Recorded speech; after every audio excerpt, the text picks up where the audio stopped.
Hey, you guys. Thanks for sticking with us through our musical break. We're back right now with financial literacy. I need to really start. Literally, we're back with financial literacy. I need to start talking slower. I think that's what it is, but I don't want to give you that quiet storm voice all the time. You have a good quiet storm voice. Do I really? Yeah. Well, right now, we're going to talk about minimum wage. I want to actually talk about the effects of raising the minimum wage, because I'm not going to get too deep into it. I just want to open up the topic so you can go out there and do your own research, because I didn't come to any conclusive decisions, because there's not a lot of conclusive information out there, despite my efforts. And I actually was taking it so seriously that I ended up calling one of my ex-economics professors. Well, that's good. And even he didn't want to give me a definitive answer to my question. So I'm kind of just going to leave it open. What was your question? I wanted to know how raising the minimum wage, because that's one of the federal topics of conversation right now, whether it be $12 or whether it be $15. I wanted to know how that would affect the wages of skilled workers, because minimum wages more so for low skilled or no skilled workers, how that would change the income of skilled workers or the purchasing power. Because let's say they do increase the minimum wage to 15. Now, if you are already making 15 to maybe like around $19, that's a pretty general time wage frame of a skilled worker, right? That's that bachelor's situation. Okay. What does that do for your income or your purchasing power? Because you can make more money, right, to keep up with the changes in minimum wage. So if you were making 15 already, you probably should be making somewhere around 22. But did your purchasing power change? So what purchasing power is the value of the dollars you're actually getting. So if you, let's say back in the day, $1 got you 4 Little Debbies. Today, it barely gives, 2, 3.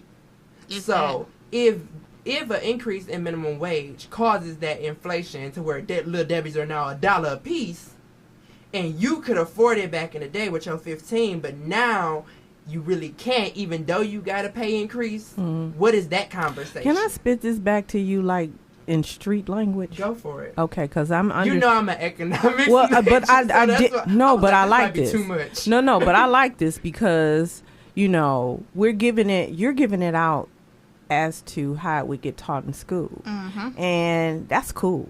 Okay, we need to understand that, but we also need to understand what it looked like when you at the store. Right. Okay. So, just to kind of summarize what you defined as purchasing power. Just to summarize, so, okay. So, me, Miss G is at the store. I'm a skilled worker. I just got off of work. As a matter of fact, I got my stiletto heels on. I got my Gucci purse. All right. Okay, and I'm going to buy some Little Debbies. Is that correct? Yeah. Okay. Then there is, let's say, who? Susie Carmichael. Susie Carmichael. And she's showing up to get some Little Debbies too. And she got on her work uniform, coming from the shop where she puts together and makes pieces for cars. And so we just heard on the radio that Susie Carmichael is getting raised. She happy about that when she arrived at the store. And it's a whole bunch of Little Debbies. So you telling me that because she got a raise, I'm not going to be able to get as many Little Debbies as I used to be able to get because she got more money to get more Little Debbies? No, not Susie Carmichael as a person. Susie Carmichael as in everybody at that wage level. So if they change that wage level from... I actually looked it up. It's actually $7.25 on a federal level, but in Ohio it's about $8.10. I ain't even gonna do that. I'm gonna stay humble. I was like, I ain't applying for no minimum wage. It's people. I mean, I started at minimum wage, so you can understand when I talk about my stiletto heels and my, my Gucci purse that I worked my tail off to get there. Right. So you mean to tell me? You mean to tell me that, now that somebody who doesn't have or did as much as I did going to be able to get a wage increase, and whether they do right by it or not, they get to get more Little Debbies than I could? No, not as a person, but as a whole wage level. So it used to be $6.55, right? they move it up to $7.25. That was within the time frame those Little Debbie's price change. Mm-hmm. So whenever they change it for that whole class of people, that affects the economy as a whole. Okay. Now, Susie Carmichael as a person, if she get a promotion, Susie ain't affecting nobody. But if all the Susies in all of the United States get a promotion, raise, we all have we got some issues we need to address. So are you saying that will this raise that everybody is going to get, will this increase the prices of what we could pay for currently? Exactly. Okay. So the pros and cons. So they were saying raising, I'm just throw those out there. The pros of raising because this is a major decider on who you're gonna vote for. So I feel like people needed to address this question a little bit better. Because back in the day, they was just like, whenever they talk about raising minimum wage, know that that's just a ploy to get votes. Okay. So I just address it skeptically from now on, because I know in the long run, although you're making more money, you might not even be able to afford the same amount of things that you used to be able to afford. So the pros, economic stimulus. So they're saying that by giving the lower skilled workers more money, that they're going to stimulate the economy because they're going to purchase them more. And also reduce expenses for social programs. So there's going to be a significant amount of people who That's are no not longer going to happen. Exactly.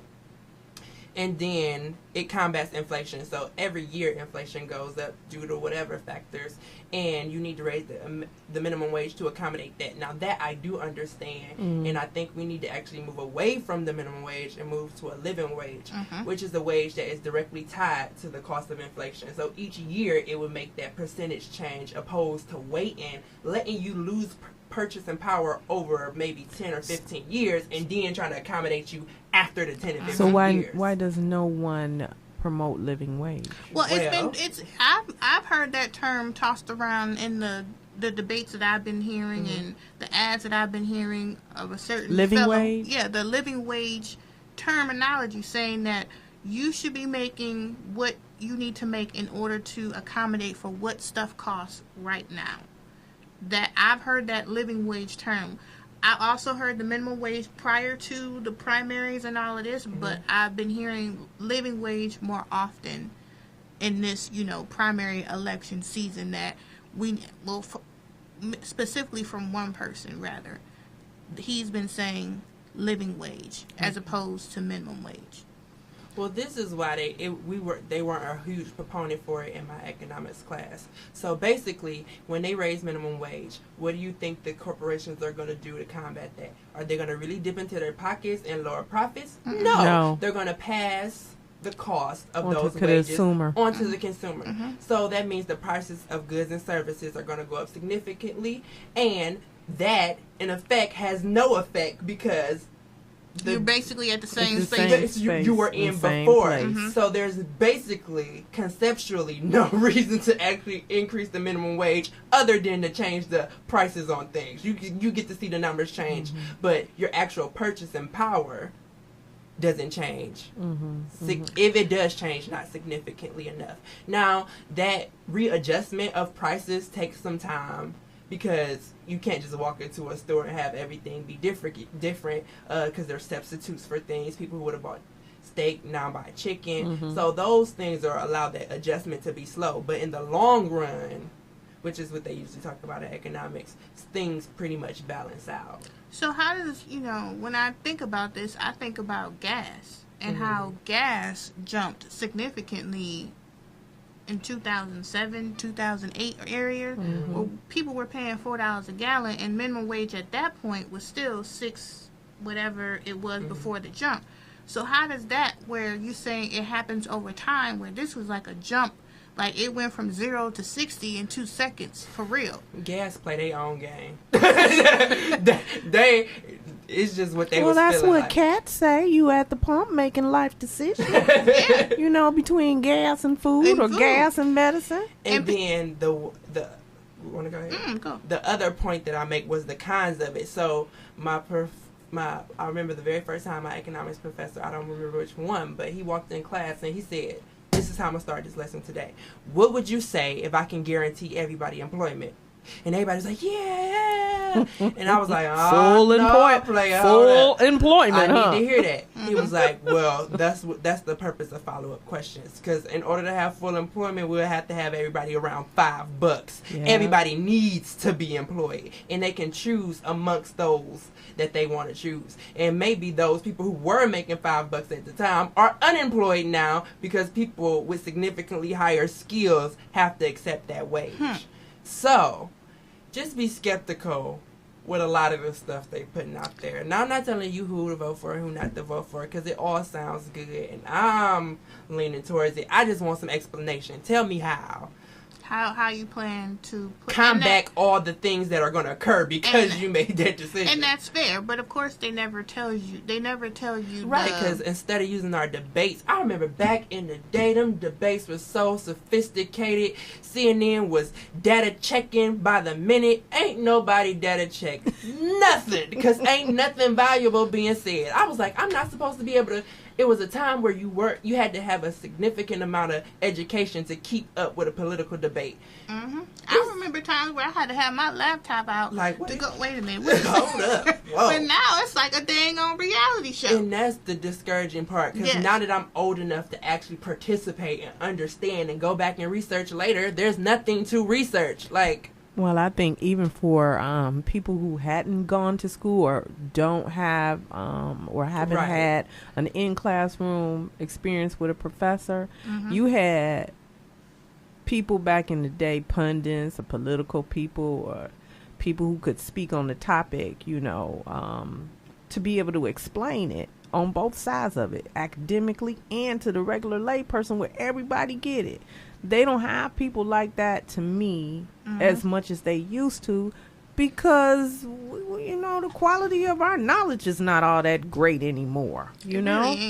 You used to could, hey, Tim Russert, if Tim Russert say it, you better believe it's gold.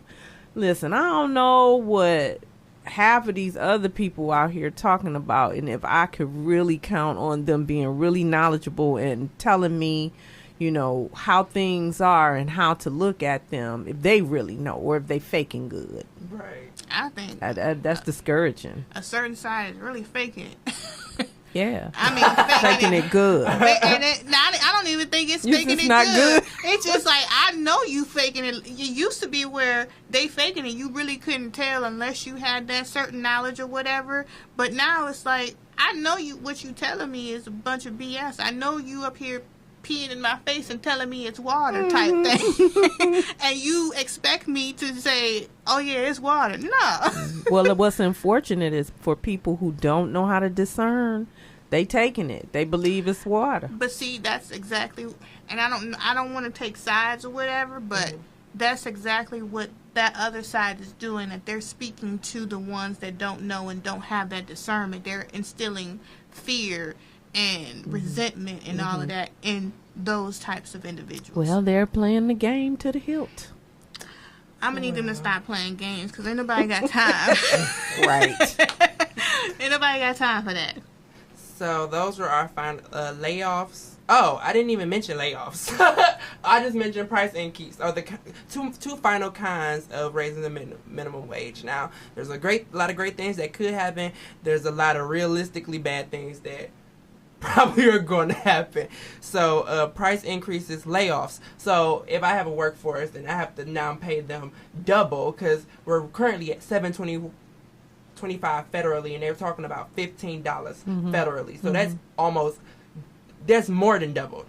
So now I'm going to have to eliminate half of my workforce because I'm not paying that out of pocket at no point. And we're going to invest heavily into machinery opposed to having actual people. So while some people will make $15 and maybe there won't be any inflation for that specific product produced by that company, there's a significant amount of people on government assistance now. And then the final is applied inconsistently. Now everywhere doesn't have what's the word I'm looking for?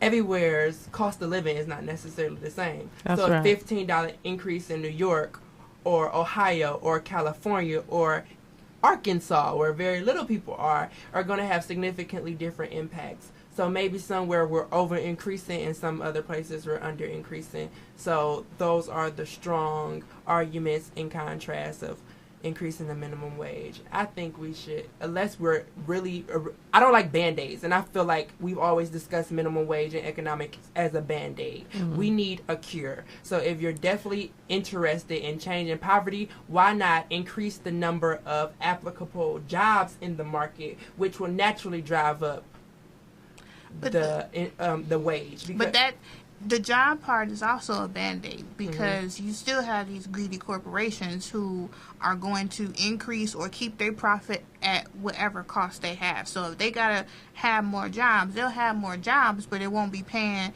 as much as it used to before.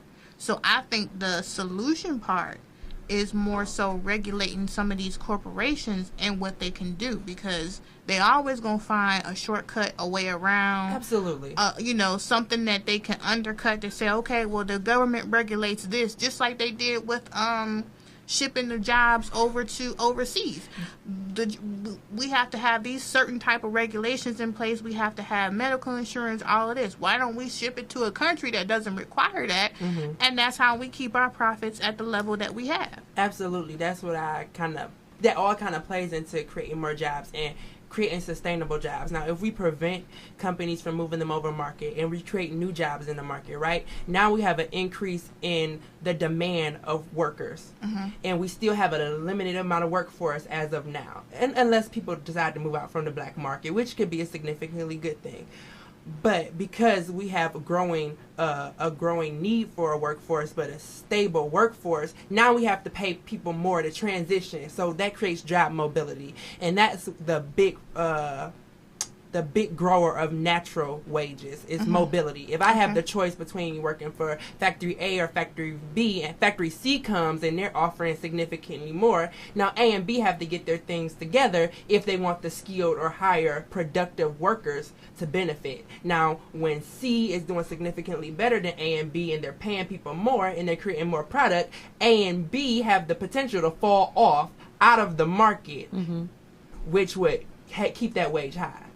So only companies who can actually compete at that level would be in the market. So it actually helps create competition as well. So, well, what if they did increase minimum wage, like you said, to double to $15 an hour? I'm scared of it. Well, but they've done it in some states now. Some states, they have increased. They went to 15. Well, now there's so many different factors. What was the inflation rate in that state afterwards? What was it before that they actually were using the minimum wage to address? Maybe inflation was so high in that state that it was actually just catching up to what people were supposed to be making anyways. But in other states where inflation was null to low and we do make that increase, now they have to compensate for the over increase. So it's just on a state on it.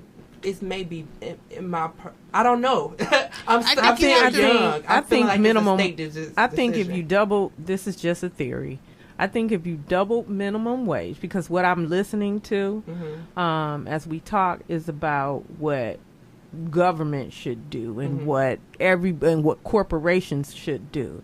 But what should we do? So as the person, so if it was a situation where minimum wage was raised and it was $15 an hour and we have full employment, that means that somebody, is not taking less. Some people need to get laid off, which means you squeeze some people into perhaps becoming entrepreneurs. Right. And I don't think that's a bad thing. I think that's the way we're going, where, that's the way to counter these large corporations, is to do the entrepreneur, is to create these high growth companies that are able to employ whoever has been pushed out of this increase by the corporation. And I think we're moving towards that, because you have so many startups now that are going on.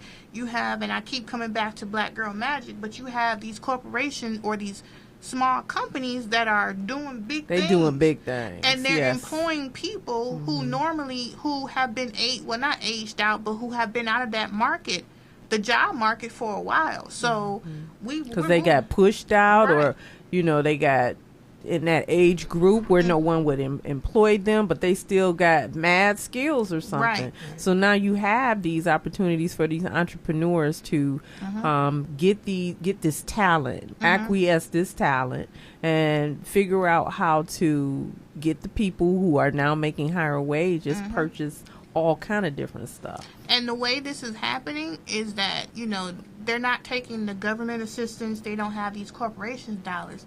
These celebrities and these high earning or these people of affluence are starting to invest in these type of companies. Yeah, because they need to keep their money going too. And that's how. So they're taking out the middleman. They're taking out the government. They're taking out the big brother, and they're saying, "I'm going to invest." A prime example, Nas.